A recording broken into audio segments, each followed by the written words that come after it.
To order the October the 10th, 2017 regular board meeting of the Columbus Municipal School District. We do have a quorum present today. I will ask Ms. Angela Verdell if she would lead our invocation, followed by the pledge.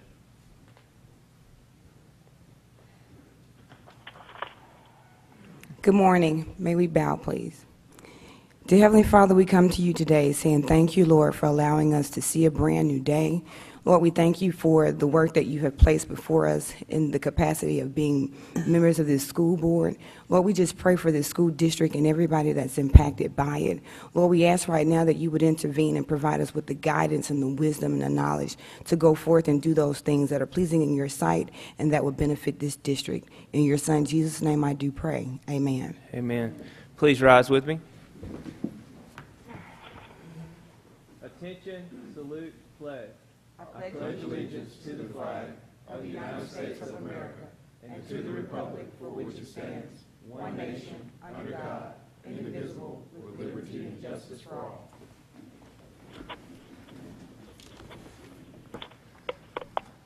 Okay, board, we do have Ms. Trustee Ms. Curry Fisher on the line with us today at today's meeting. Board, before us we have our agenda, which is listed here. Board, I need a motion for approval.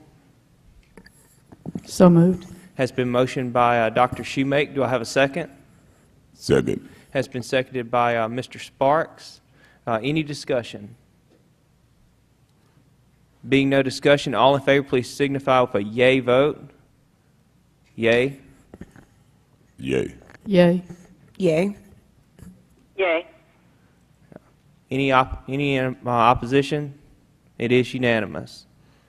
Now we move to our first item on today's agenda, which is the consideration to approve today's, September the 6th, September the 11th, and September the 25th regular and special meeting minutes. I need a motion for approval. Mr. President, I move that we accept all three sets of the minutes. Thank you very much. Board, do I have a second? Second. Has been seconded by Mr. Sparks. Any discussion? Being no discussion, all please signify if you're in support with a yay vote. Yay. Yay. Yay. Yay. Yay. The motion does carry unanimously. Now we move to item number 4, which is the trustee travel, 4B, trustee travel and discussion. We do have items for the upcoming MSBA leadership that several of the trustees will be attending. Board, I need a motion for approval. So moved. Has been motioned by Mr. Sparks. I'll make the second. Any discussion? Being no discussion, all in favor please signify for yay vote. Yay. Yay. Yay. Yay. Yay. It is unanimous. Stay in order. Okay, it is unanimous. Now we go to item number 4C, discussion and consideration to approve resolution of support of local and private 16th section legislation. Board, I need a motion for approval. So moved. Has been motioned by Mr. Sparks. Do I have a second? Second. Has been seconded by Dr. Shoemake. Any discussion? Being no discussion, all in favor please signify for yay vote. Yay. Yay. Yay. Yay. Yay. It is unanimous. Now we move to item 4D, which is update on buses purchased under our master lease program. It's more of an FYI. Dr. Hickman? Yes, Mr. Shannon, if you could please enlighten us. Thank you, President Spears, Dr. Hickman, other members of the board. We are very happy to report that all of our buses purchased through the master lease program are here in Columbus. Remember, we did purchase 9 regular school buses and 1 special ed school bus. The 9 regular school buses are in operation and have been for about a month now. The one special ed bus arrived last week, and it will go in operation this Wednesday when school resumes in session. We have made our first payment, according to our business office, in September. We will have another payment coming up in the spring. So our students are enjoying a very comfortable, safe ride to school each and every day. Thank you so much, CMSD Board. Thank you very much for the report. And so that just means with the Echo Ride and with us, we have 15 new buses on the road this school year. Yes, sir. All right, thank you. Board, do you have any questions or anything? I do. Yes. For Dr. Hickman, now going forward, do we know how many buses we are shy? Are we good for the next few years? Or are we on par, Mr. Shannon? We're on schedule to continue to purchase buses at the rate that the board approved this past spring. We're now in the process of evaluating the buses that are not operable, and we'll be bringing a list back to you for disposal on those this next month. But we're in real good shape with our regular route buses and our spares right now. All right, thank you. Excellent. Thank you. Dr. Hickman, do you have a comment? Okay. All right. Now we will go to item number 5, the consent agenda. We have dates to remember, academic dates, October the 10th through October the 3rd, or November the 3rd, I should say. Then we have athletic dates to remember, October the 10th through November the 4th. Then we have item 3 is our board meetings, which are October the 4th, review at Franklin Academy, which we've already conducted, and then, of course, today's meeting, and then our MSBA Fall Leadership that comes up on the 13th and 14th of November.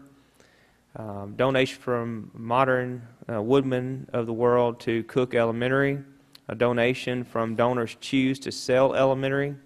Donation from the Kirby Law Firm to Falcon Talk. And let's see, donation high school boys basketball booster club to the Columbus High basketball team. And then we have different basketball schedule, and then out-of-state field trips, overnight trips to different cities. Then G, which is the, let's see, middle school and, let's see, girls basketball schedules. Then we have another out-of-town field trip.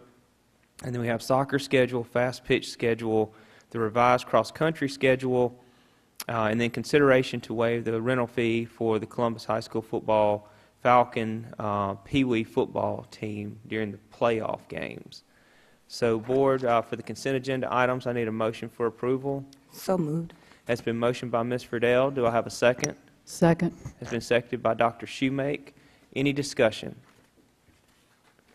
Being no discussion, all in favor, please signify with a yea vote. Yea? Yay. Yay. Yay.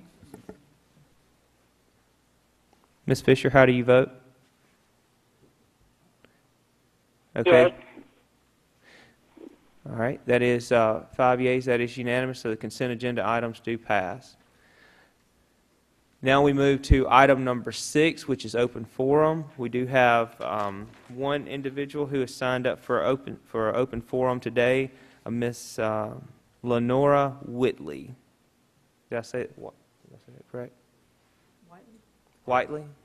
Whiteley, yes, I'm sorry, Ms. Whiteley. Please come forward. And if you just come up to the microphone just so we can capture you on video.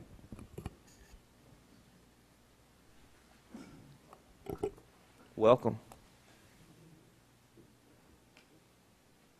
Good morning. Good morning. Good morning. I have a few questions Sure. that I would like to ask. And first one here is there a 5-year plan to improve bringing the grades to a level? Do we have a 5-year plan? Just one quick question. Let me ask, I'm sorry, Ms. Whiteley, not to interrupt you. This has, Mr. Dunn, one topic that signed up, and this is a different question. Is it okay? I don't know what was signed up for, so I think that you can always adjust. I mean, that's fine. I just wanted to make sure that we're... Yeah, you probably just need to clarify the topics. Okay. Basically, you give them 5 minutes and mention names of teachers or employees. Okay. and Sure. names. Short. Okay. But I think Now, did you, I mean, as far as asking that, just as long as you're not naming specific personnel or you're not naming? No, no. Okay, No. all right. So, yes, ma'am, go ahead. As a parent, I'm just a parent. And I was just wondering, do we have a plan to bring the district, our Columbus School, into that area? Do we have a plan in place? Yeah, and we have a plan of improvement. We're adjusting it. Obviously, the state had issued a different test, different cut scores, but we have a plan with a professional development, pathways to graduation. We've done some great things with higher performing students. This year will be the first year ever in history, and probably in this area, Mississippi, that we will have a student that graduates with a high school diploma and an associate's degree. So we're starting to see that push that we started when we first came here about the dual enrollment and all those things that the board approved. And so that's monumental right there. But yeah, in our elementary schools where our principals have a longitudinal plan, and also they produce 30-day kind of increments of how they're going to work on improvement with our students. Thank you.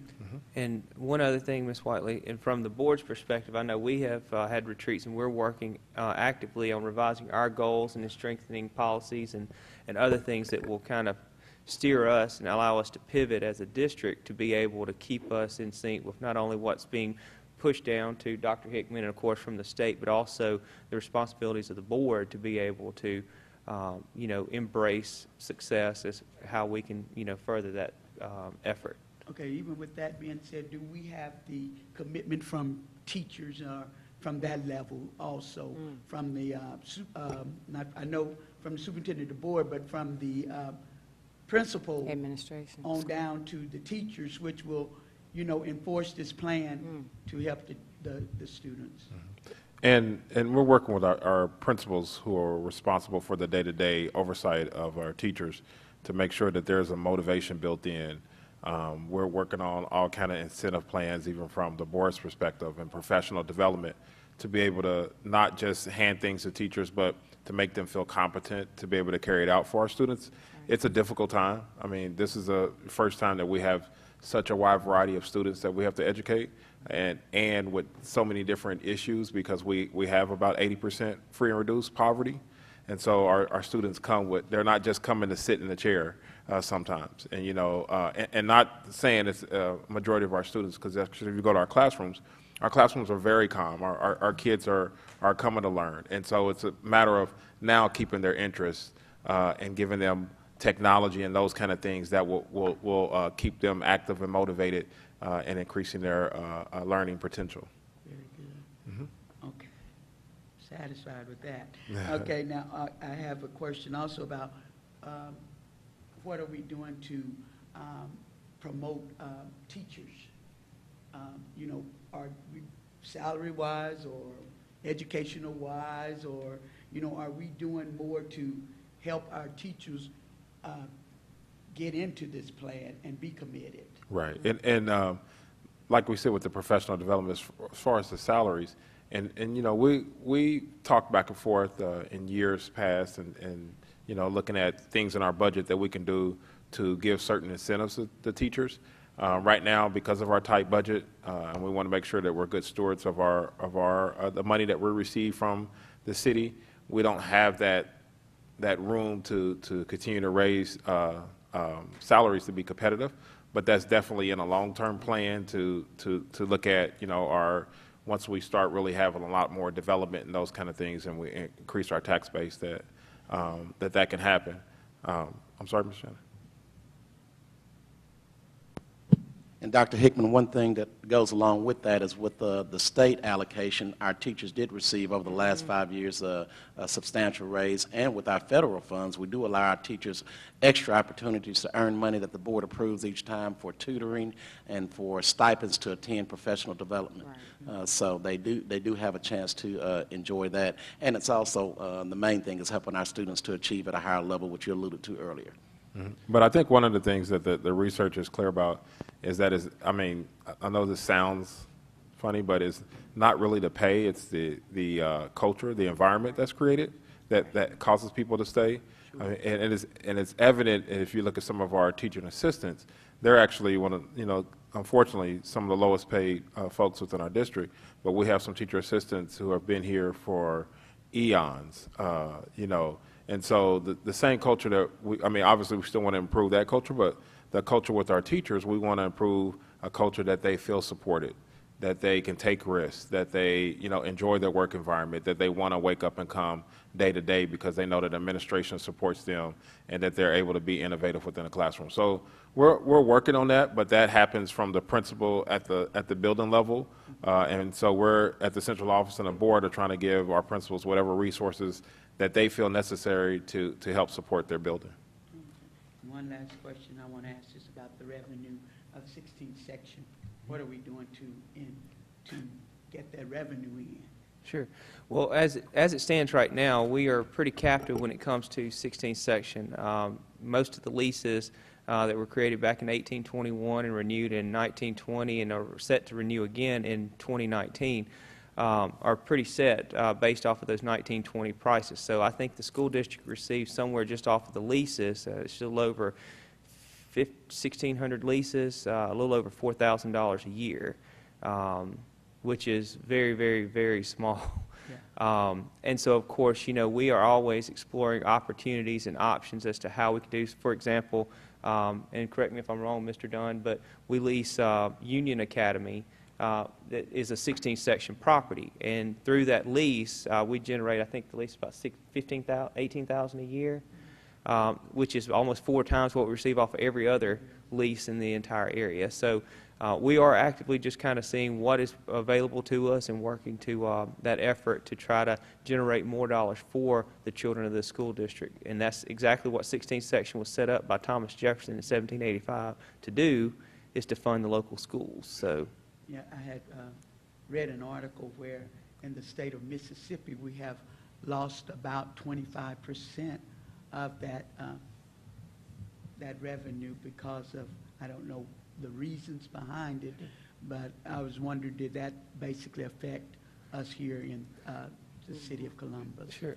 It's a whole state, sure, you know, deal. But. Well, there's two episodes, we'll call it, that all evolved in the 1800s, and it goes back to the Chickasaw secession of land in the northern part of Mississippi, from basically Monroe County all the way up to DeSoto County, and then you have the Choctaw secession of 1830, which is basically from those parts that we're in here. In the settlements, the townships were created. And so the Chickasaw secession land, properties that are in, say, Lafayette County or in DeSoto County, they do not have 16th section land any longer because back years ago, because of the Treaty of the Chickasaw secession, the federal government, when they named that treaty at Pontotoc Creek, did not provide in lieu lands to support the district. They did go back, but because of some issues that happened of the state selling the land, turning that money and investing it and losing it, you know, during the Civil War, now they get a part of whatever is generated from all the other 16th section properties that go from Monroe County all the way down to the coast.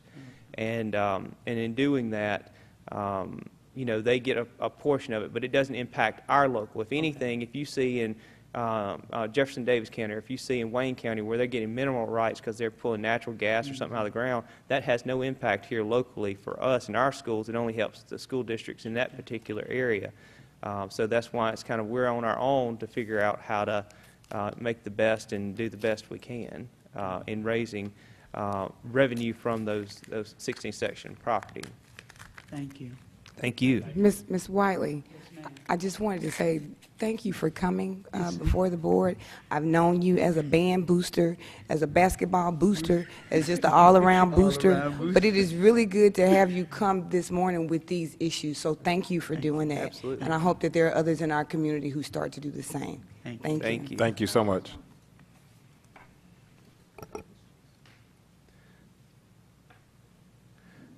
Now, board, we move to item number 7, which is the Office of Business Management.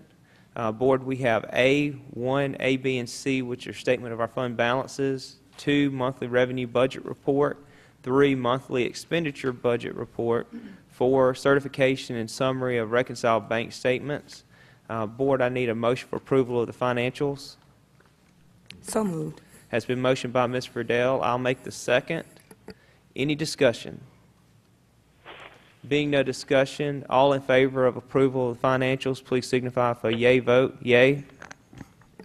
Yay. Yay. Yay. Yay. It is unanimous. Now we move to item number 5, the monthly ad valorem tax collection analysis. Board, is there any questions about the local collections? Now we move to item 6, which is athletic events report. Board, any questions about the athletic events report? Then we move to item 7, which is consideration to approve fixed asset disposals. Board, I need a motion for approval. So moved. It's been Second. motioned by Mr. Sparks, seconded by Ms. Verdell. Any discussion? Being no discussion, all in favor, please signify by yea vote. Yea? Yay. Yay. Yay. Yay. The motion does carry. Now we move to item B, which is the claims docket. Board, I need a motion of approval to pay the bills. So moved. It's been motioned by Mr. Sparks. Do I have a second? Second. It's been seconded by Ms. Verdell. Any discussion? Being no discussion, all in favor, please signify by yea vote. Yea? Yay. Yay. Yay. Yay. It is unanimous. Now we move to item 8 on the agenda, which is the Office of Superintendent, Dr. Hickman.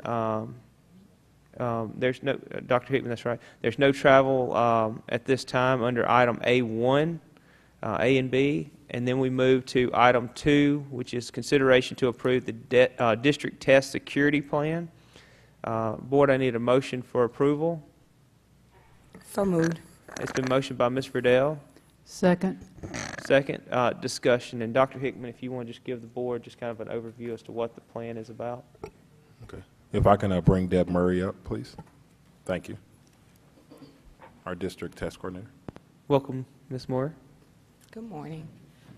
The test plan is just something that we have to do every year, following state guidelines. I go through training, then I have to actually write the plan out, saying what we will do as far as how we will keep our tests secure and how we will train the schools and how they will keep their tests secure. Okay. I Yes, have a Ms. question. Burdett. Good morning. Good How are morning. you?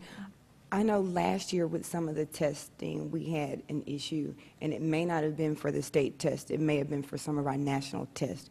Are we taking precautions to make sure that we don't have those same issues again?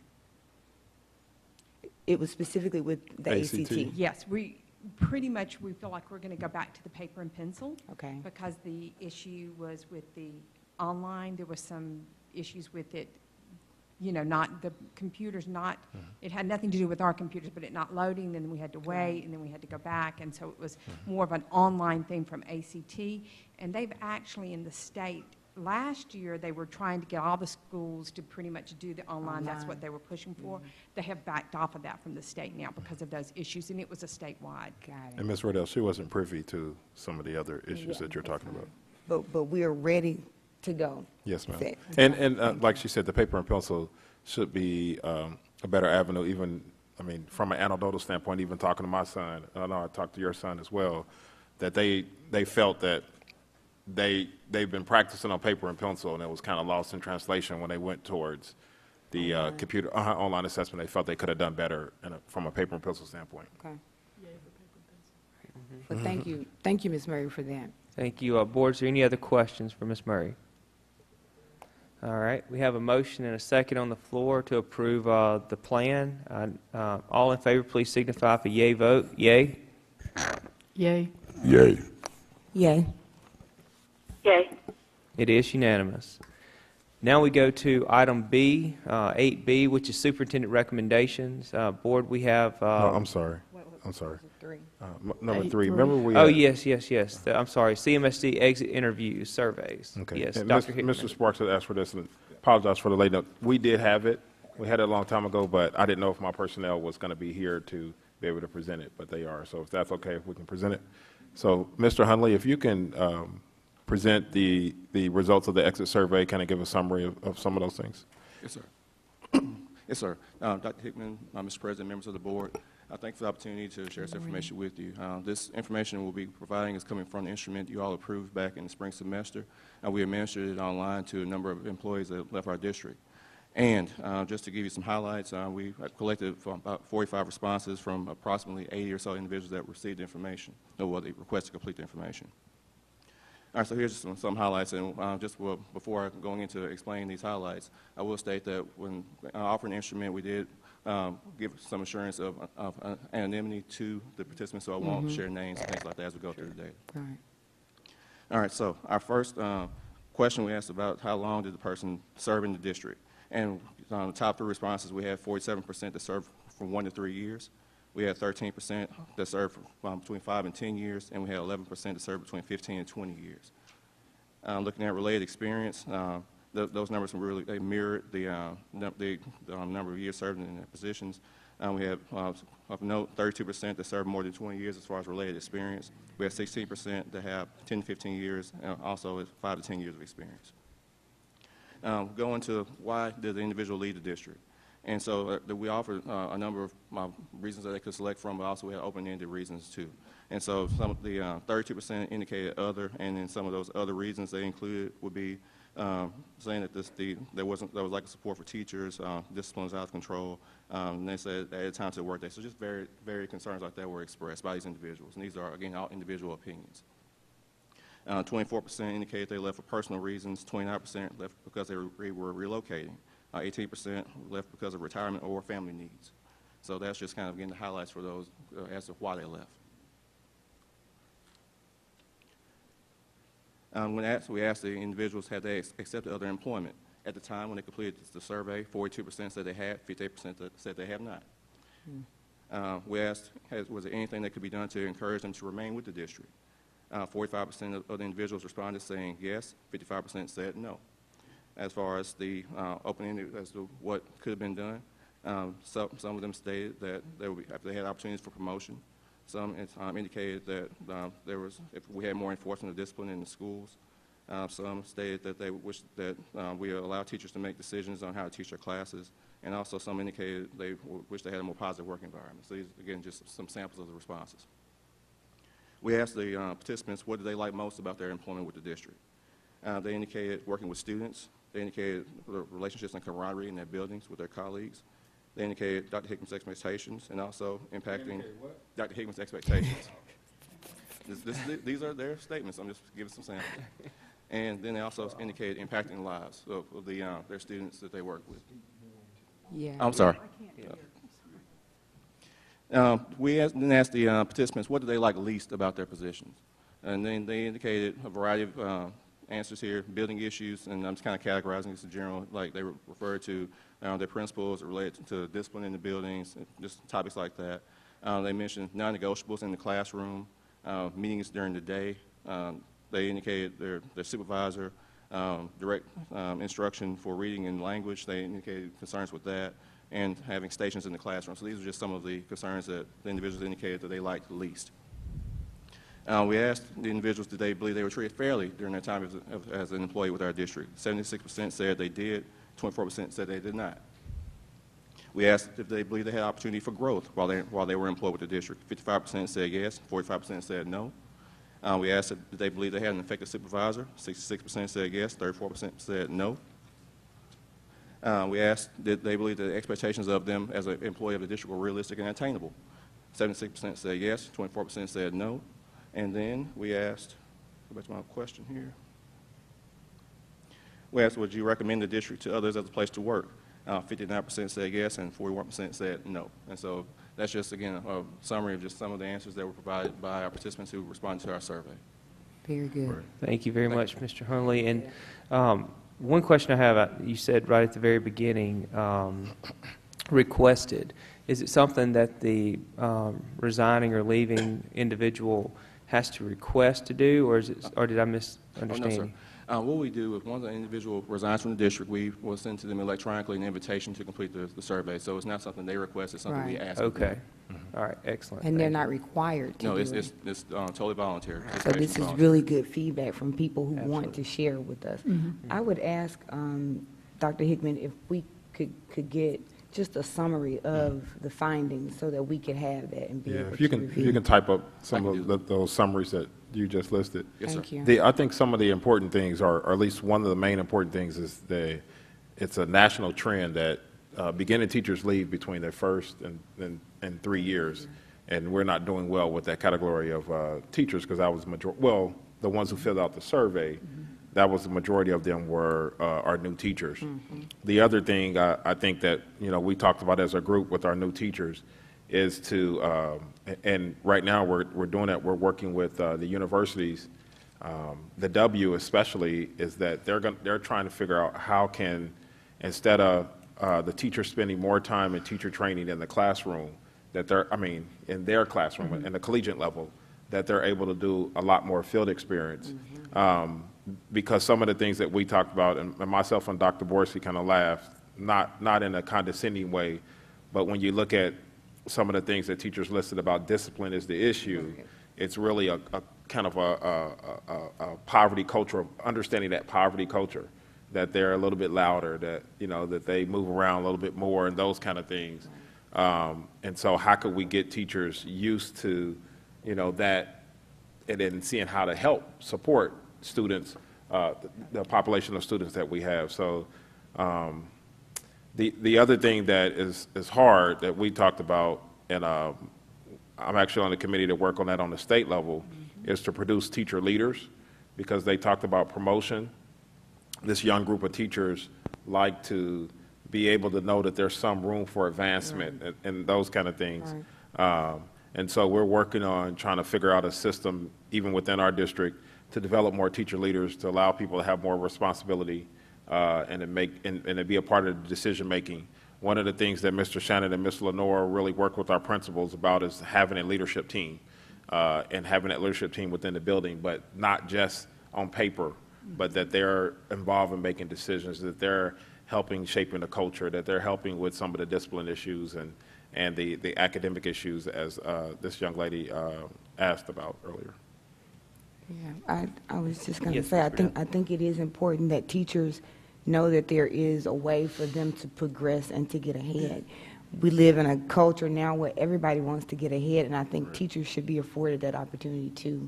I'm seeing students come out of my programs and, they won't go for less than a certain dollar amount. Right. And I know teachers don't necessarily have that flexibility, so whatever we can do to try to make this career be more appealing to them, I hope that we can find the room to be able to do that. Right. And some of the models that we were looking at is mimic at some of the charter schools, where the other thing is that teachers are picking up and receiving stipends for other responsibilities.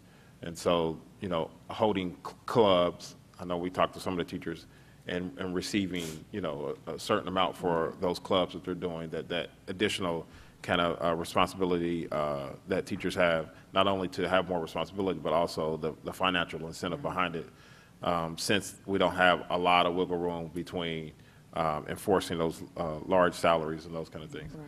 But what you talked about is that new generation that want to continue to advance, and they know that it's not kind of a buddy-buddy system, but it's based off merit. I think that's the other thing that we were looking at, is that, our teachers want to be appreciated for their hard work and recognized for it. So, yes. And just one other thing, just kind of also, in addition to what Ms. Verdell had asked for, would it be possible for the board to also receive a copy of the questions that are on the survey, maybe upload it to resources or something to that effect, just so we can also see from this area what's being asked, so that as we hear responses from you and, kind of direction that you're trying to go with the district, that we understand, okay, well, this is some of the questions that are asked, and maybe this goes into some of the responses that we just heard that will help us, in our effort. I just seeing all the questions. And all you guys are individual businesses at pretty good, significant levels, and at one point in time. So if you look at the questions and you feel like that there's something that we're missing, that we need to ask differently, then please help us out in that domain and give us suggestions. Okay. And just one other suggestion question, which we don't have to have now, but we can have in resources. How many potential teachers who were leaving, I mean, what was the big number? Let's He say. said 80. 80. I couldn't hear. Yeah, and of that, how many actually answered the survey? 40-something, 45. Okay, I totally didn't 45. hear it. Okay, 80, and so about half 45, answered. yes. So that Thank was you. actually a pretty good sample size, so it's more than 50%, so that's good. Right. Absolutely. All right. Thank you for asking that question. Uh-huh. Thank you very much, Dr. Hickman and Mr. Hunley. Board, is there any other questions regarding the exit surveys?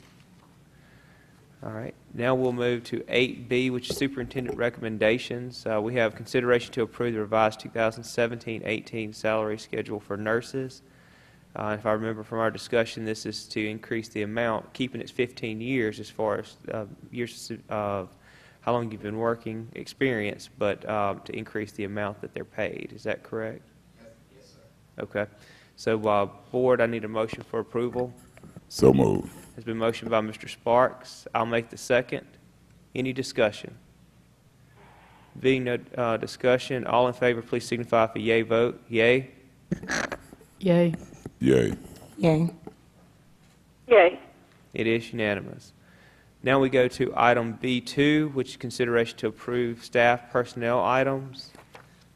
Board, I need a motion for approval. So moved. It's been motioned by Ms. Verdell. Do I have a second? Second. It's been seconded by Dr. Shoemake. Any discussion? Being no discussion, all in favor, please signify with a yea vote. Yea? Yay. Yay. Yay. Yay. It is unanimous. Now we go to item B3, 8B3, which is consideration to request to release from employment contract. Dr. Hickman? Yes, Mr. Hunley?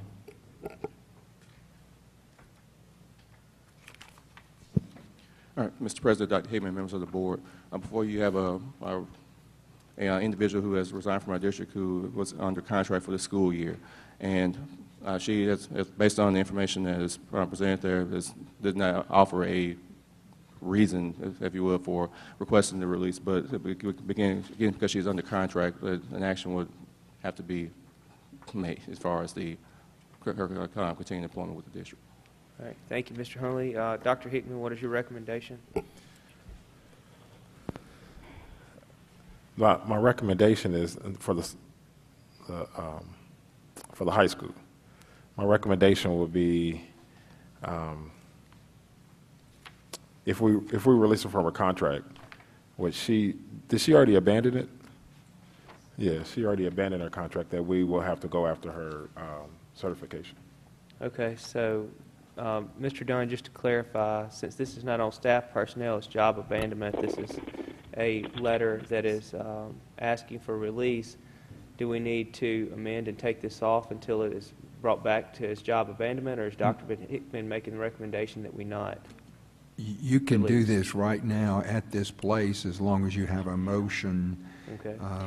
basically denying her request to be released from a contract. So Dr. That's Hickman, what is I was- that your recommendation? That is my recommendation. Okay, so Dr. Hickman's recommendation is to not release, and so Board, based off the recommendation, I need a motion for approval not to release from the contract. So moved. Has been motioned by Mr. Sparks. I'll make the second. Any discussion? Being no discussion, all in favor of not releasing? Oh, I'm sorry. That's okay. I just wanted to clarify that this did meet all of I think it was the 3 rules that are within the policy. We How is asked for a reason. and the No reason individual- was given. No reason was given. So that's a check right there. Yes, Right. ma'am. And so the recommendation by Dr. Hickman is that we not release from contract, because I believe from what was just told to us that she's abandoned the job at this point now. So the recommendation is not to release. And so we have a motion and a second. Not to release. Not to Not to release, release. that's correct. So all in favor, please signify with a yea vote. Yea? Yay. Oh, yay. Yay. Yay. It is unanimous. Now we move to item 8B4, and that is consideration to approve updated 2017 supplements for additional duties. I do have just one question before we get into it. If you look at the item and go to the very bottom, I think it's the last entry, talks about head coaches receiving extra time supplement for state championship victory. Is that what I read correctly? Because I don't think we can pay performance bonuses. It would be, Mr. Shannon, it would be for extra time, but go ahead. Okay, so can I ask that we remove the word, Mr. Dunn, would you like to echo anything? Well, yes, I noticed that also, and the first word in that phrase is time, but when you get to the end, you get victory. And so I think we need to strike victory because, as an explanation to the board and the public, these people got to put in a whole lot more time and effort if they make it to that level, and we're just compensating them for their work. Yeah. So if we could strike victory, I'm good. So, board, I ask that I make the motion that we approve the supplement changes with the exception that after championship we strike victory. Although I don't want to keep us from being victorious, but as far as the way that the supplement is structured, I ask that it be for the extra time. So, with that being said, do I have a second? Yes. Mr. Spears, may I make a friendly amendment to your motion? If we could take the same verbiage and attach it to the assistant coaches, because right now it just says assistant coach received. And I Okay. don't see that Good that's a point. continuation of the sentence. Excellent. I'm sorry. Okay. May I have, Mr. Shannon, can you answer that? Mr. President, Dr. Hickman, since this has been on there for a couple years, do we have permission to research to make sure none of our people have made it to the state championship round and lost and not received this supplement? Because this is not a new item that's been on there. It's been on there for, I think, at least 2 years. That so wasn't one of the victory's been- changes that was on there. Yeah. So the time was already put into the effort to make it to the Right. championship. I don't think So- we've had anybody to make it to that level, but I would like to research to make sure we're being fair to everyone if it's the board's wishes. Well, but I think this is for the 17-18 school years, what this supplement schedule's for. It's not for 16, 17, 15, 16, or anything. But I guess think- my question is that the same language was on there last year for 16, 17. And may I? Yes, sir.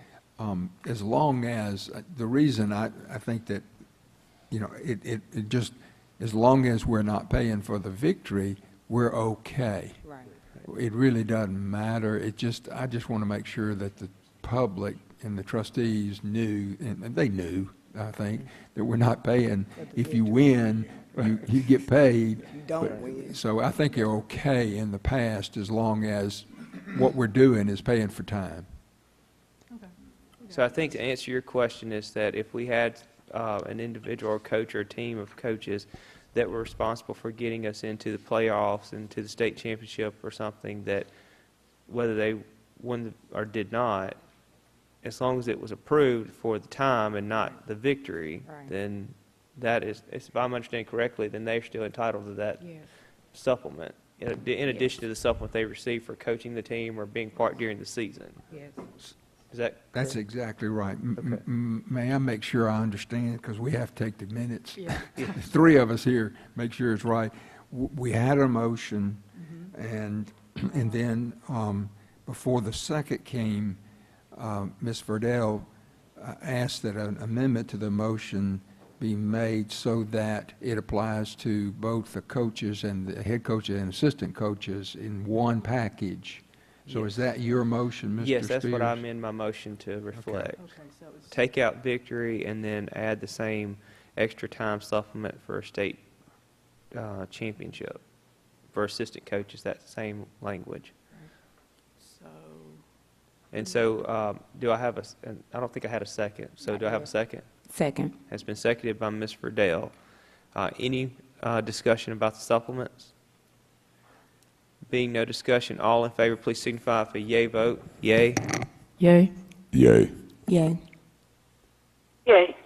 It is unanimous. And just one other detail, I think, Mr. Shannon, if you would, between now and our next meeting, if you could research the item that you were discussing and bring back for the board to understand where we stand. Thank you. All right. Now we move to the next item, which is item 8B5, consideration to approve after-school clubs personnel. Board, I need a motion for approval. So moved.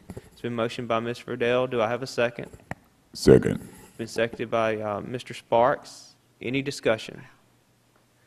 Being no discussion, all in favor, please signify with a yea vote. Yea. Yay. Yay. Yay. Yay. The motion does pass unanimously. Now we move to B6, which is consideration to approve Columbus High School basketball Joe Horn Christmas Classic athletic contract. Board, I need a motion for approval. So moved. It's been motioned by Dr. Shoemake. I'll make the second. Any discussion? Being no discussion, all in favor, please signify with a yea vote. Yea. Yay. Yay. Yay. Yay. It is unanimous. Now we move to B7, consideration to approve memorandum of understanding for field experience placements between Columbus Municipal School District and the Mississippi University for Women. Board, I need a motion for approval. So moved. It's been motioned by Mr. Sparks. I'll make the second. Any discussion? Being no discussion, all in favor, please signify with a yea vote. Yea. Yay. Yay. Yay. Yay. It is unanimous. Now we move to B8, consideration to approve agreement between Columbus Municipal School District and the Mississippi Office of Student Financial Aid Local Education Agency. Board, I need a motion for approval. So moved. Has been motioned by Mr. Sparks. Do I have a second? Second. Seconded by Dr. Shoemake. Any discussion? Being no discussion, all in favor, please signify with a yea vote. Yea. Yay. Yay. Yay. Yay. It is unanimous. Now we move to item B9, consideration to approve federal programs application and assurances. And Dr. Hickman, I'll turn that over to you for discussion. Yes, Mr. Shannon, if you can touch on the federal program assurances with the A. Yes, sir, Mr. President, Dr. Hickman, members of the board. This is the information that we bring forth each year for approval before we submit our federal programs application. As you know, we have Title I, Title II, and Title IV, with Title VI, which is now Title V, coming later, which is an allocation. We did receive the $3.3 million in Title I. You also see our Title II allocation for professional development and travel, and also the new allocation, which is Title IV. We did provide information as to how our comprehensive needs assessment and our parents, along with our teachers and administrators, have decided to allocate those funds. The way the process works is we have until October 31st to submit our application to the state. They make suggestions or send back revisions that need to be made, and we correct those and get final approval for spending. We do anticipate that being before our Thanksgiving break. We did try to provide you with the personnel that would be hired out of that or are working out of that allocation, also the private school allocations that go along with those titles. We have to submit our assurances, which says that we will follow all of the state and federal guidelines concerning spending, and also the application which is submitted through MCAS. So if there are any questions that I can answer concerning that or anything you'd like for me to cover, I definitely don't mind.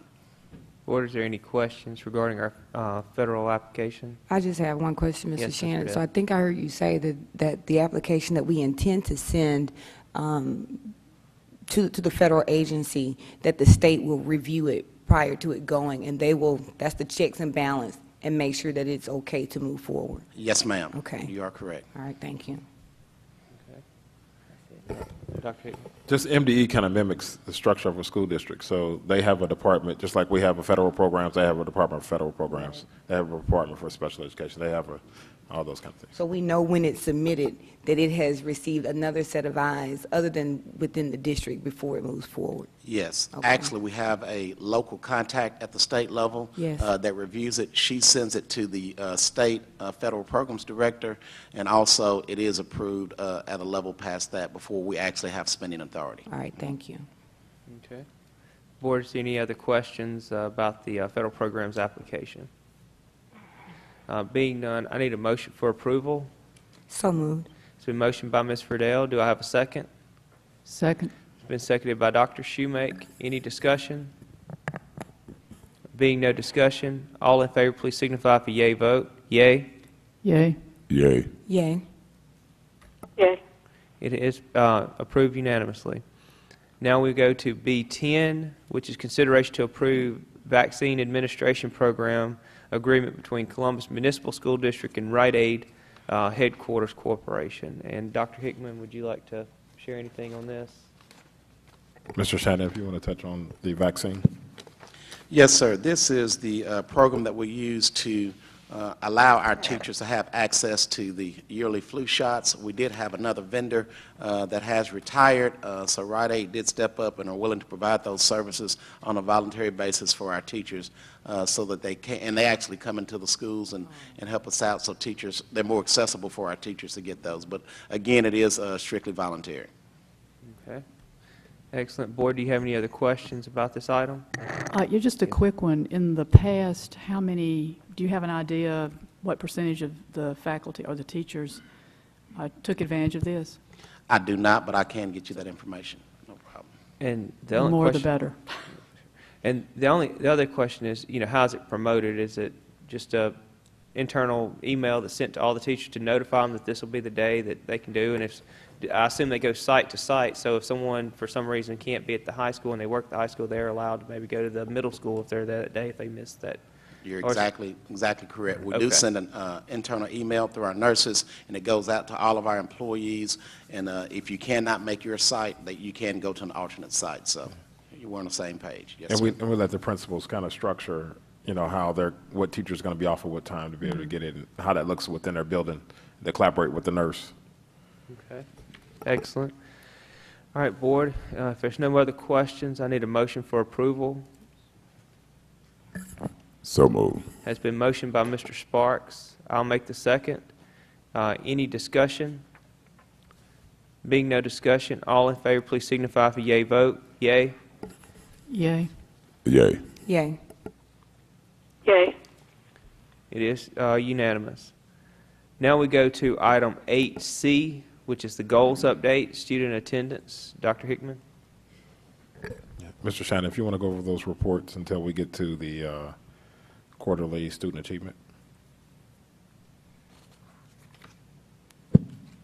Yes, sir. If you will notice, all of our schools are doing extremely well. They're meeting the 95% threshold for attendance, all except the high school, and they still are right at 92%. So we're very proud of that. September was attendance month, student attendance month, and we did have a competition among all of our schools. As you heard at our last pre-meeting, Franklin was the winner of that award, but all of our schools did achieve at a very high level. And that is happening through communication with parents, also incentives to students for attending, because we all know we cannot teach them if they're not there. But the biggest thing is putting that quality teacher in front of those students each and every day, and there's meaningful instruction. And I think our district is definitely doing that, and we're heading in the right direction. We would like to see the high school improve, so we will be talking continuing our talks with Ms. Cargile and her staff to get that up to 95 and above. Okay. Thank you very much, Mr. Shannon. One question I have, and I know we have August, we have September, and it looks like, well, there is a drop, but do you think that has to do with, obviously, the newness of a new year starting, but also that we're in school less days in the month of August versus the full month of September? I mean, does that play any role into seeing that drop from month to month in this early on part of the school year? The main factor, I think, is the excitement from starting school in August and everyone wanting to be there, but there's only one day's break in September, and sometimes parents schedule those last end of the summer trips around Labor Day, so there may be some excused absences in there also. And also with injuries with fall sports, with the softball, with the football, those things play a part in that also. But it is a drop, but it's a slight drop, as you said, but I think our attendance is still right where it needs to be. Absolutely. Board, do you have any other questions about the student attendance report? Yes, Mr. Shannon. I have a question on the number of students who have 10 or more absences at this point. I noticed that the number jumped from the August to September numbers. And it went, well, actually, it went from 9 for the month of August to 63. So that's 54 more students who have missed 10 or more school days, which is, my understanding, is not a good thing. That is not a good thing. You're exactly right, Dr. Shoemake. But as we are reviewing these numbers, each of our schools will give you a detailed report when we have our site visits. If you remember, Mrs. Williams at Franklin went over her absences with you guys, and if you look at those, some of those are excused absences or even, I know it doesn't matter as far as instruction, but when parents do have trips and things planned where there's not a sitter for them, they do request the work that needs to be made up, and the students do get credit for that work, but they don't benefit from the instruction. Also, each one that has over 3 to 5 absences, there is some personal contact made with those parents and students. And of course, we do follow all of the state guidelines for over 5 absences, reporting those to our truancy officer for the state. There is some local oversight with our Lowndes County Juvenile Detention Center, and parents are sometimes made to attend court and receive a fine. In extreme cases, the student may also receive some I guess, incarceration time for that. But the point that we want to get to is making sure that we've done everything that we can as a district to make sure it never gets to that level. And that is, again, making that contact with parents, providing that meaningful instruction each and every day, and making our schools enjoyable enough where everybody fits in to a certain part of that school. Identification to certain groups and being a part of a team, and also that meaningful instruction plays a huge part with attendance for all levels. Right. And we also have our parent family coordinator is educating parents, but the turnout is not where we want it to be, or sometimes we're preaching to the choir. But you're absolutely right. The research is clear that it doesn't matter if it's excused or unexcused absence. 10 or more leads to school failure and then dropout. And so, yeah, I mean, it's an urgent need around it. I know even Ms. Williams at our last visit talked about some of her students who were sick. And so therefore, we try to put homebound services for them. But even homebound services can be limited. I mean, it's, whatever time that you set, but that's still not good enough to be in the classroom and collaborating with other peers and getting that high level instruction. Mr. Shannon, do we find that parents are receptive to hearing about the potential detriment to kids if they are missing this many days, or are parents coming to talk about this at all? For the most part, they are. We have a few that are sometimes not as receptive. But what we're trying to do now is make sure they see it in writing. A lot of times the conversation is good, but when you put it down in steps in black and white, they tend to understand it more. And also, Dr. Hickman has charged Ms. Lenore and I with finding ways to make sure that students are in the classroom more. So we're communicating with our principals to look at the ISDs, the suspensions, all those type things. Not that we weren't looking at them before, but trying to find alternatives to keep those kids in the classroom so that our achievement level for the district will improve. So if a student has missed the 10 or more days, is the parent required to come to the school with the student before they can come back? If it is a 10 or more day suspension, they are. If it's just an absence, they are absent. not. But that may be a strategy that we can implement. But the requirement has to be a suggestion, because if you require a parent, if you deny attendance because a parent doesn't come, that's a suspension. You really can't do that. So we have but to you can strongly suggest that they come back. Okay. Great question. Thank you. Thank you. Absolutely, and I guess we can research it, policy or something else that we might be able to work toward. Thank you. Any other questions on the student attendance report, board? Now we move to the dropout report. Dr. Hickman. Mr. Shannon, if you want to touch on that. Yes, we do have 2 students since the beginning of school that have decided to not attend CMSD any longer, and both of those were for compulsory school-age attendance, one in August and one in September. Okay, Board, is there any questions about the dropout report? And remember, some of the things that we're trying to put in place, I know even our students who are well over age, is credit recovery during the beginning of the day of school. So we charge our counselors to really start talking to those students and those parents to see if, we can help in that sense and offer credit recovery so that they can recruit some of the mistakes that they made and get caught up and be able to graduate.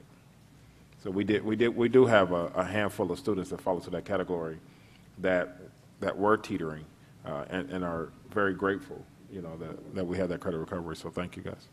The other thing that Mr. Shannon talked about, that was the number of suspensions and why children were being suspended.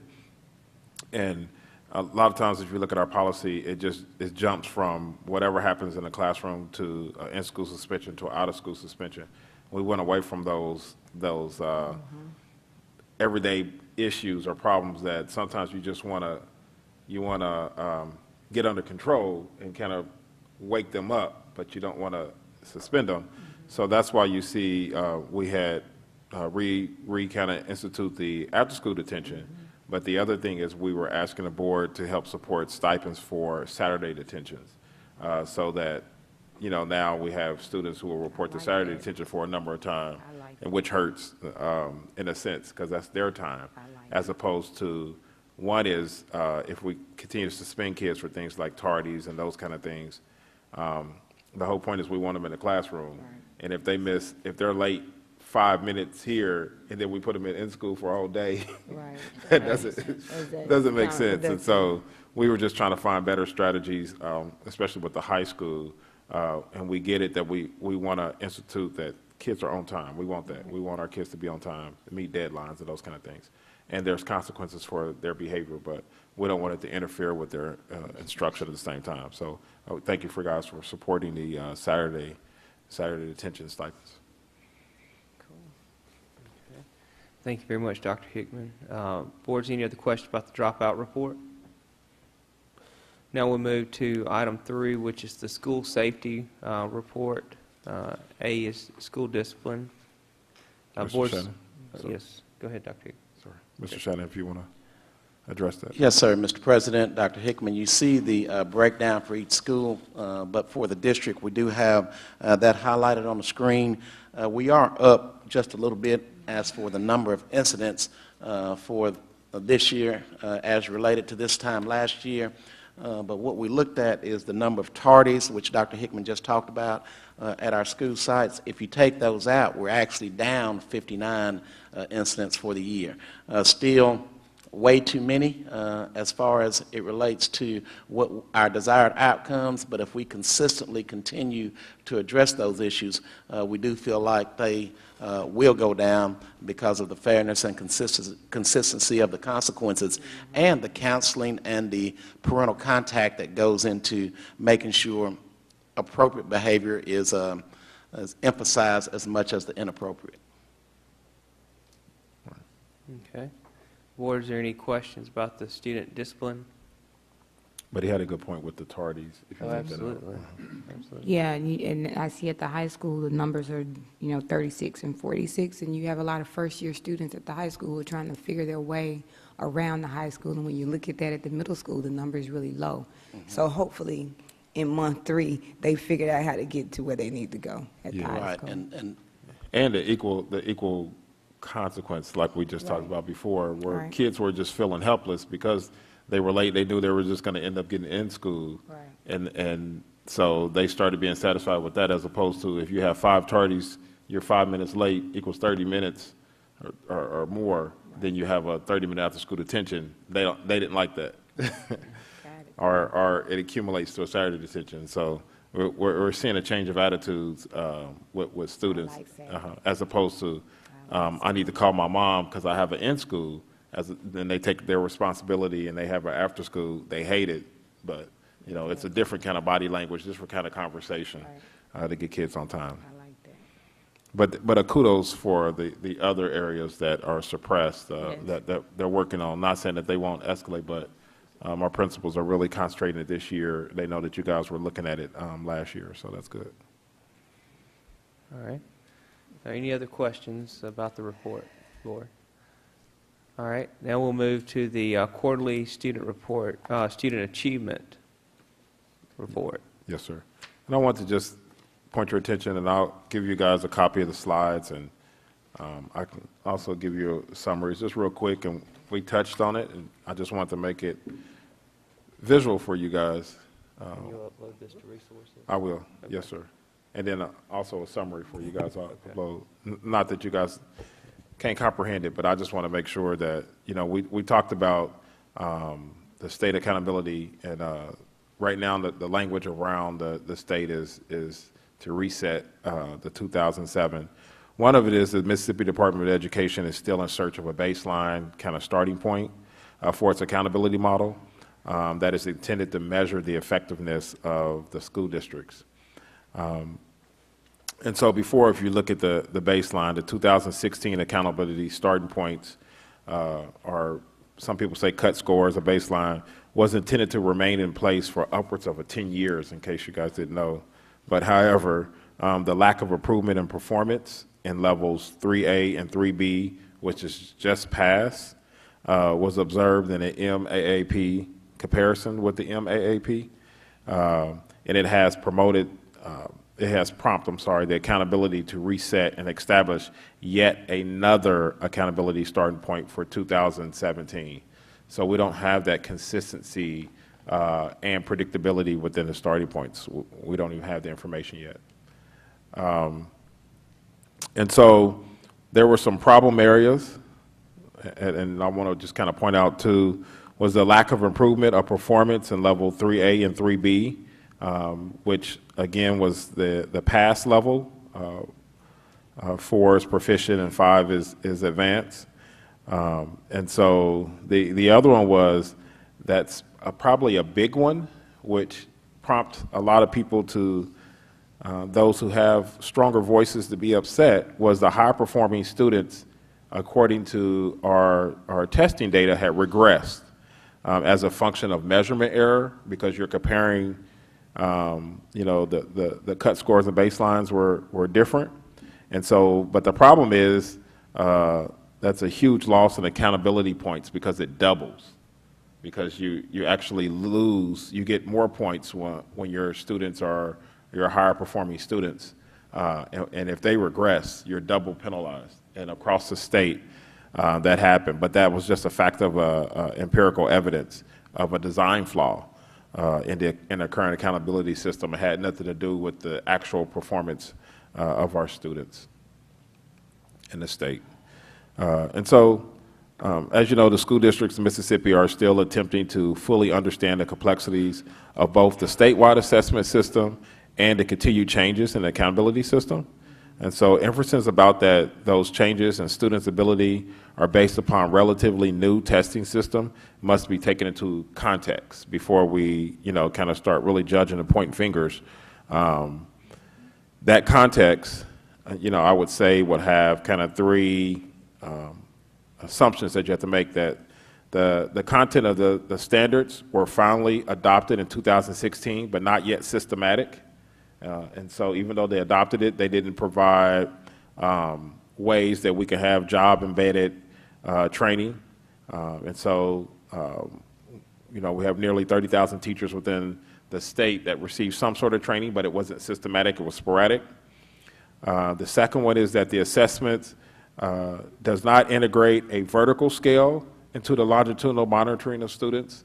So they're, you know, what we get credit for is the growth, and that's what they're measuring, but yet it's different assessment tools. So it doesn't have that vertical scale to measure that on a consistent basis. And then also the accountability system is a multi-dimensional design, but yet it only produces a single score. And so that's another kind of context that you have to take into account, that they're still looking at. Although the 2017 accountability reset system should be given by throughout the state on October the 19th, and it will allow us to claim kind of the higher scores, but you still have to take in that there's a new starting point that has to be established and made public, and that it's still not kind of systematically measured all the way throughout the state.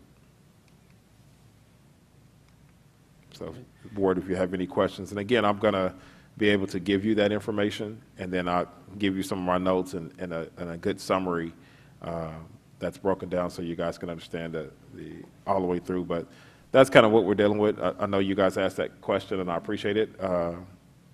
You know, what's going on, and do we have the testing results, and, you know, are we making those professional development decisions? Are we, you know, having job-embedded training for teachers based on, and just like this young lady said, you know, based on our 5-year goals of how to bring the district from, you know, a low-performing district to a high-performing district. And just, by the way, I just want to say one thing. If you really look at our students and you talk to our teachers, we don't have low-performing students. Our students are not, the score, the D rating, does not reflect our children within a classroom. We have some very bright students, and we just have to figure out how to get that displayed, just like this said, that it's a multi-dimensional testing system, but yet they're only coming out with a single score, and that's not really reflective of all of our students' performance and our teachers' hard work. All right, Board, any questions regarding the presentation and information? I thought it was very good information. Any questions? One question I have is, as far as the scale and everything as to how it's assembled, the more points you have through how each student performs as to how many points you receive, level 1, level 2, level 3, all the way through 5. Is that correct? For the student, yes. Yes. And so as those are tallied, that's how you get your points to whether you're 187 or 460 or 500, or to get from F to D to C to B to A. That's how basically what they're looking at is how your points are computed to give you wherever that happens to fall when they set the baseline, when they make that determination. Yes, sir. As to ever how many points you have as to whether you're in this category or that category. And you get extra points for moving to certain categories. Once you get to level 3, like I said, level 4 and 5, when you have your higher performing students, you actually get more points taken into account. And so, yeah, on its most simplistic level, it's really what category the student is. You get credit for proficiency. So whether the students are in that 4 and 5 range, which we know, and we sat down with a lot of experts, and especially the state, and we're actually growing and I'll show you once the test scores are made public, but we're actually growing consistent with the state, with the higher levels schools within the state. But the problem is that it takes more time to bring students from the lower level to the 4 and 5, as opposed to everybody who already gets points for having students in the 4 and 5. So we automatically don't get that box, that category, because we have about 17 or to 20%. So we have proficiency, and then like you alluded to, the points that we get for the growth, and then we get extra points for extra growth. Now that's at the elementary level, middle school. So the high school, as you know, we have ACT, we have those high-performing categories too, so our enrichment categories, ACT, dual enrollment, you know, and there's some other factors where they have the individual subject matter tests that go into it. But you're right. And as far as I remember, there's the discussion about that's bottom 25, moving that percentage higher, and everything that also accounts into the grading scale as well, as being able to move that part, what they identify as the 25% there, moving those students to a right. higher And remember, we talked about this as a multidimensional test. So if I was an advisor for the state, which I'm not, they're not taking into account that your bottom 25 changes. So if my bottom 25 was at level 1, and now my bottom 25 is at level 3, and you have to, and they hit that ceiling, that level 3 ceiling, then I lose those points. You know, the bar changes every time. So at one given time, my bottom 25, it's a lot easier. Just like let's take Stokes Beard, for example. She moved all those students, which was good. That's what we wanted. But now she's at her students are higher achieving. It's in that so to move from level 1 to 2, say the gap is here, but to move from level 3 to 4, your score has to be a lot higher. It's a lot deeper. Then she's going to be penalized because now her bottom 25 is a healthy bottom 25. It's not the low end bottom 25, and so that's going to consistently happen. And that's kind of a moving target in a sense because the bottom 25 was really designed for what it's really talking about is that lower, not your lower students, but that lower 1s and 2s kind of students. Okay. Board, is there any other questions or comments? Yeah, I do have one question, Dr. Hickman. Okay, now when you were talking about the moving of the students, okay, aside from our district, how is it that we have other districts that are performing? What is it that they're doing that we're not? Yeah, and in the other districts, I mean, you're not saying what districts. So if you compare, let's just say we're just comparable to us, right? So if you compare apples and apples, we're in the same boat. But if you compare apples and oranges, like if you look at us in the county, remember they already come with a certain percent of students that are proficient. So I can tell you why. So if you look at their free and reduced, I bet you their free and reduced matches the number of students that are proficient. For instance, we're like 80% free and reduced, and our students are proficient around 20%. That's the 20% that's not free and reduced, you can say, per se. And so the only thing that these tests really test is how you deal with minorities. And so you can look at the counties and other areas and see the minority population. And then the big one that trumps race, trumps everything, is how well you deal with your poverty population. I mean, that trumps, it doesn't matter what color you are, poverty has a negative effect, and that rural poverty also has a negative effect on on student performance. So if you go around the state, the state shows that we negatively affect our minority populations. This is across the state. And then our poverty. So that's why you have your deltas and you have all those areas. Those schools are failing and continue to fail. Jackson, all those areas that have either high poverty, whether it's inner city or rural poverty, and a high minority, they're not doing well. But again, we actually are improving just at the rate of higher performing districts within the state. It's just that our improvement looks different because it's at the lower level. We did a lot of mass overhaul that you'll see that we moved from level 1s to 2s. But again, when you start getting to that 3 category, it's a lot deeper. But one of the things that Ms. Vordell alluded to that we're also trying to make sure that we're paying attention to is our students who are proficient, our high-performing students, are we increasing them? Because you will see that we kind of stopped them around the 4 category. And our 5 category is very few, which was and we should have, those babies should be also in the high excel position. So it's a good question. I mean, it's, but it becomes complicated when you really start to compare, certain districts and schools, and then you compare the size of districts, and so class sizes, all those kind of things kind of matter. If you look at for instance, the 3rd grade reading gate, so Aberdeen, that has just 1 school. So, but if you take all of our top students from the schools and put them to 1, I mean, we can have 100%. And so we have schools that have comparable to their 1 school, but then when you start to measure it out all the way, and there's different ways that we're going to look at really changing the district. And I'm going to get with Mr. Spears first to kind of talk to him about it. I want to make sure that we have a company that's going to come in and really look at, what models is the magnet school model working? Is there a way that we can, have concentration of grades just like other models do, like Tupelo and Starkville and all those kind of things. So we're going to come to you guys with those things, but I'm going to talk to Mr. Spears first. And then we're also going to get parent input and all those kind of things. But we can't keep doing what we're doing, though, if that's what you're saying. And I agree with that. We can't. And the model that we have is not working to reflect what our students, you know our students are better than what they are. You have several students within the school, and as do I. And so you know that they're better. You guys talk to our students and interview them and see some of the, when they get the opportunity, the creative things that they're able to do and how high they will achieve. But our structure is not okay.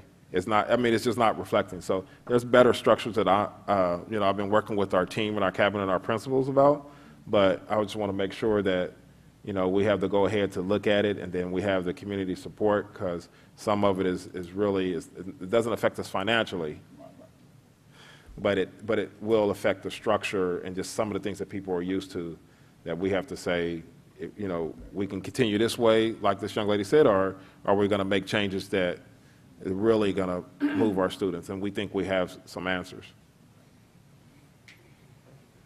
Thank you very much, Dr. Hickman. And board, is there any other questions regarding the presentation? Now we move to item 5, which is the teacher attendance report. Mr. Shannon?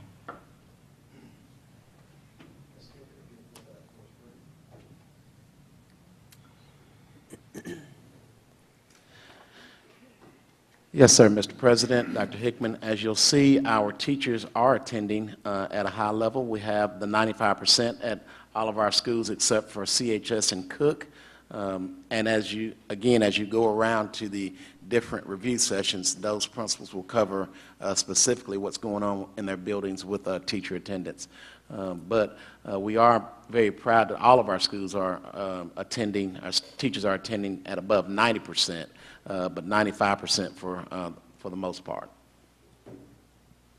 Okay. Thank you very much, Mr. Shannon. Board, is there any other questions regarding the teacher attendance report? All right. No discussion there. We'll move to the staff safety report. Dr. Hickman. Mr. Shannon. We did have 3 incidents for the month of September. As you can see, most of those were slips and falls, so we do recognize that we may need some retraining of some things concerning that at our sites, but our numbers are about in line as to where we would think they would be at this time of the year, but we will have some upcoming training for our staff on those items. Okay. Thank you very much. Board, any questions about the accident report, our staff safety report? Okay. Now we'll move to the next item, which is item number 9, which is the Office of Instruction and Assessment. Dr. Hickman, I don't believe, do we have anything this week? No. Now we move to item 10, which is closed determination for executive session. I need a motion to go into closed determination. So moved. It has been motioned by Ms. Friedel. All in favor, please signify by yea vote. Yea. Yay. Yay. Yay. Yay. It is unanimous. We'll be out shortly to make the announcement of the items we'll be taking up in executive session. Thank you all for being here this morning.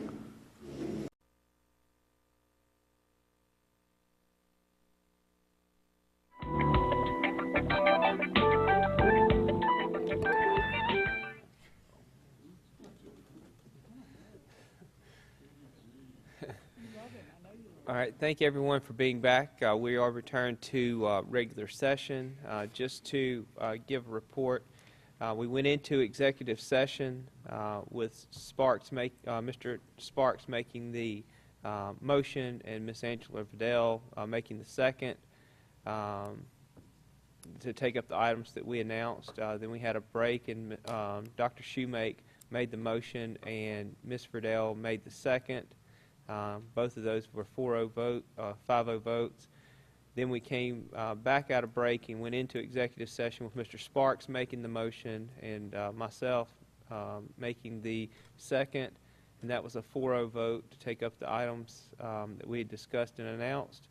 And then we had one item that we took up for the minutes. It was a motion by Mr. Sparks and a second by Dr. Shoemake, and that was a 4-0 vote for approval. And now we had one other item that we did not take up or take any action on in executive session. And then we returned to regular session, which is the point we find ourselves at.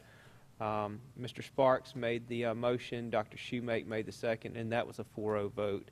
And that brings us to our last item of today's agenda, which is to adjourn. Board, I need a motion to adjourn. So moved. It's been motioned by Mr. Sparks. I'm sorry, do I have a second? Has been seconded by Dr. Shoemate. Any discussion? Being no discussion, all in favor, please signify with a yea vote. Yea. Yay. Yay. It is 4-0, and we are adjourned. Thank you very much, Ms. Fisher.